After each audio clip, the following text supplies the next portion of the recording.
بسم اللہ الرحمن الرحیم۔ میں ہوں آپ لوگوں کا ہوسٹ خالد بلال لغاری۔ تو آپ لوگ ہمارا چینل دیکھ رہے ہیں ایگری سولوشن۔ کسان بھائیو، یہ ایک چھوٹا سا انٹرویو ہے فور برادر کے چیئرمین صاحب کا ٹرپل جین ویرائٹی کے حوالے سے۔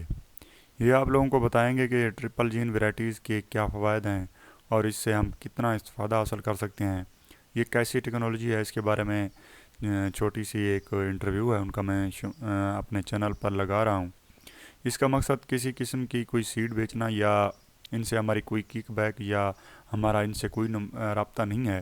ہمارا صرف مقصد کسانوں کے رہنمائی کرنا ہے کہ اس کے بارے میں ان کے جو ٹرپل جین ویرائٹی ہے اس کو کامیاب کرنا ہے۔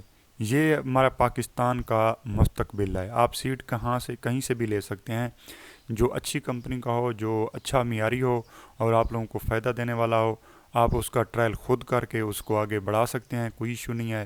ہمارا کام صرف آپ لوگوں کو یہ بتانا ہے کہ ٹرپل جین ویرائٹیز کے بارے میں ہمارے سائنسدان یا اچھے لوگ یا اچھی نیت والے لوگ کیا کہتے ہیں۔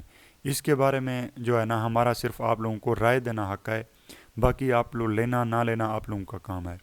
ٹھیک ہے پیارے بھائی، تو میں شروع کرتا ہوں ان کا چھوٹا سا یہ انٹرویو، پھر ملتے ہیں انشاءاللہ ایک نیکسٹ ویڈیو کے ساتھ۔ آپ نے 1 ایکڑ سے 1 ایکڑ کا پانی بھی بچا لیا۔ آج کے دور میں جو پانی کی قیمت ہے، اگر آپ پیٹرولیم کی قیمت دیکھیں، اس کی ایک بوتل کی پرائس کم ہے، پانی کی قیمت زیادہ ہے۔ پانی آنے والے وقت میں بہت بڑا چیلنج ہے۔ اور آج کے دن جو سب سے بڑی خوشخبری ہے کہ پاکستان کے اندر فور برادرز گروپ نے اپنا جو پیٹنٹ جین رجسٹر کرایا، پاکستان کی یہ پہلی کمپنی ہے جس نے جو پیٹنٹ جین رجسٹر کرایا بایو ٹیکنالوجی کے اندر، اور اب شفٹ کر رہی ہے کاٹن کراپ کے اندر، کاٹن سیڈ کے اندر۔ اور انشاءاللہ یہ نہ صرف یہ پاکستان کے لیے بڑی خوشخبری ہے بلکہ پوری دنیا کے لیے، کیونکہ یہ جو جین ہم نے ٹرپل جین ڈیولپ کیا ہے، اس سے پہلے اس طرح کا کوئی کیسٹ، کوئی ڈیولپمنٹ پوری دنیا کے اندر نہیں ہے۔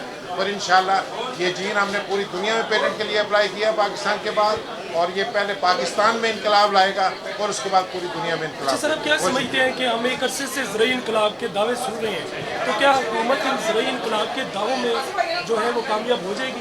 میں سمجھتا ہوں کہ حکومت کے اس وقت پازیٹیو انیشیٹیوز ہیں، اسپیشلی گورنمنٹ آف پنجاب کو، اور گورنمنٹ آف پنجاب اگر اسی تندہی سے کام کرتی رہی تو انشاءاللہ ایک روشن مستقبل زراعت کا ہمارے سامنے ہے۔ آپ اس سے پہلے بات کر رہے تھے زراعت کے اوپر کہ آج 200 روپے کلو ٹماٹر ہے، تو میں تو پرائیویٹ سیکٹر کا آدمی ہوں، تو میری درخواست ہے صارفین سے کہ خدا کے لیے 4-5 دن، 1 ہفتے کے لیے اس ٹماٹر کا استعمال کرنا بند کر دیں، اور انشاءاللہ 5 دن کے بعد آپ کو پرانی قیمتوں پہ جہاں ٹماٹر